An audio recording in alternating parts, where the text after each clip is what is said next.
Hello, I'm 15 years old student in Australia. My name's Jarry, and this is why I regret spending over 1,000 hours on Genshin Impact. Now, I've been addicted to a lot of games in my life, and this is definitely a long time ago. I've quit games for a long time. But I remember back in the day, I used to spend, there was 1 week I spent 60 hours. And it was the school week as well, 60 hours.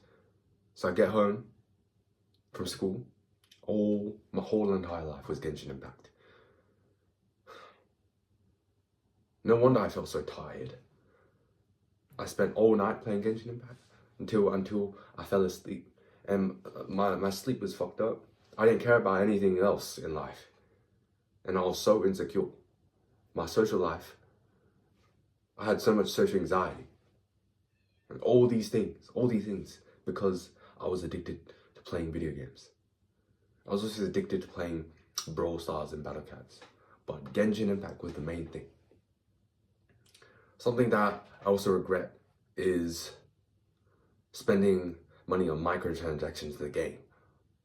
Back in the day, I would have been considered a whale because I dropped over 200 on some fictional JPEGs. It's crazy to me now, but back then, nah, right now, I really regret it. But back then, I thought it was a good idea. And these games can definitely take advantage of kids.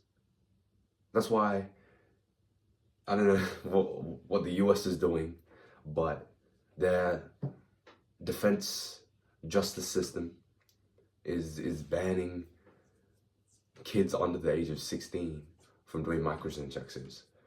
Anyway, right? If you are someone who is currently addicted, because I spent all my time. I was inside all day. All right, I was miserable. But it hit me. I knew something was wrong one day.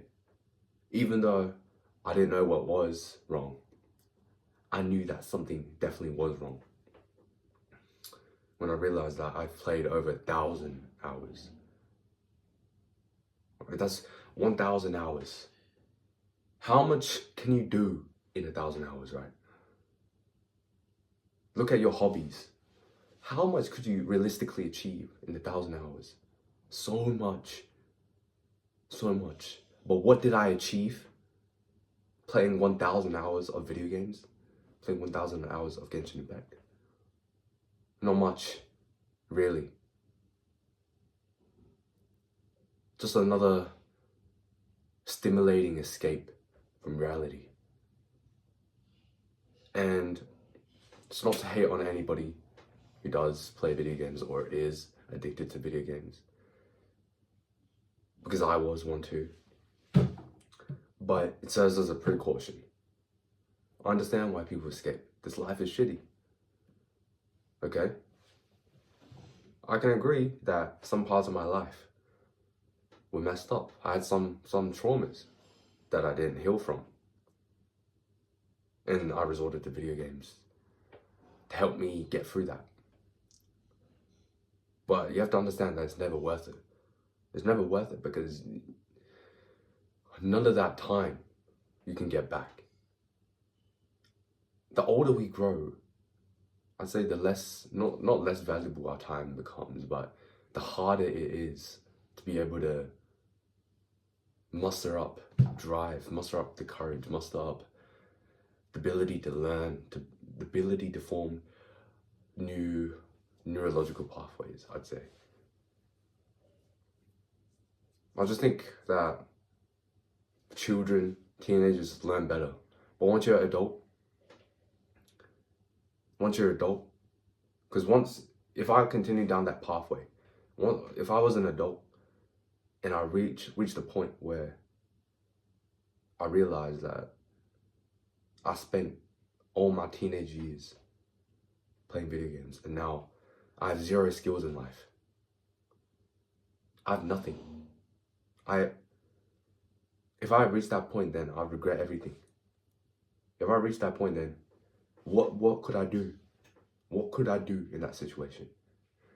I'll be practically homeless. I'll be working minimum wage job. I'll be a slave. And then I end up miserable and even more depressed.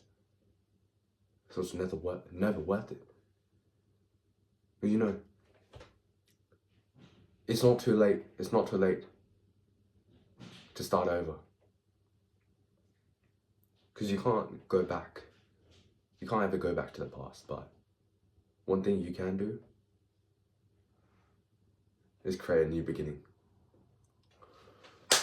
And that was why I regret spending 1,000 hours addicted to playing Genshin Impact. Chill.